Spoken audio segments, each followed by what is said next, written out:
I have read the directions. I believe I can provide some interesting learning about implementing the lean startup approach in a common yet rarely explored business environment, and at the same time demonstrate how we subtly changed the approach to make sure our group included important customer feedback in our initiative. In the first 4 months of this year, my colleagues and I implemented the Lean Startup approach to guide our launching of a new to the campus Master of Technology Management degree.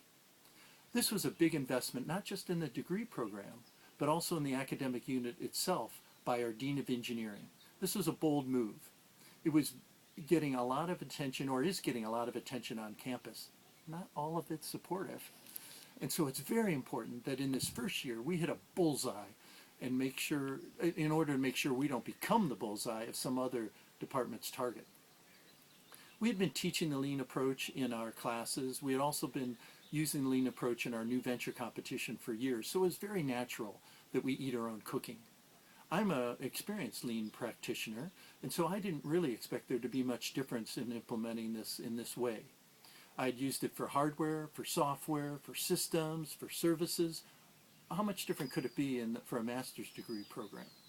Well, that's when the learning began. Of course, we quickly realized we had two constituents. There are the individuals who were going to be paying tuition and investing 9 months of their lives coming to the campus. But also there were the companies that were going to hire our graduates to be. It turns out in a professional degree program, it's the hiring rate and the placement of the students that's a very important metric. Then we had also the normal challenges are we really solving an important problem? What's the minimum viable product? What's the whole product? And of course we worked with that.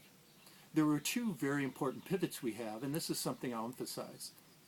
The pivots came about because of the field meetings, no surprises there, but they also came about, importantly, because of the reviews after each wave that we had with our surrogate board of directors. This board of directors does not naturally exist in the academic environment, so there's something we had to create, and this engagement with them made a big difference. Basically, my message is going to be the lean startup approach works well in the academic environment with a few twists and turns. For the audience, I represent a lot of diversity. I'm a grandfather. We're talking about a master's degree as a product or a service, and there are some important metrics that should be used in the academic setting. I would love the opportunity to provide these learnings to your lean startup audience. Thank you for your consideration.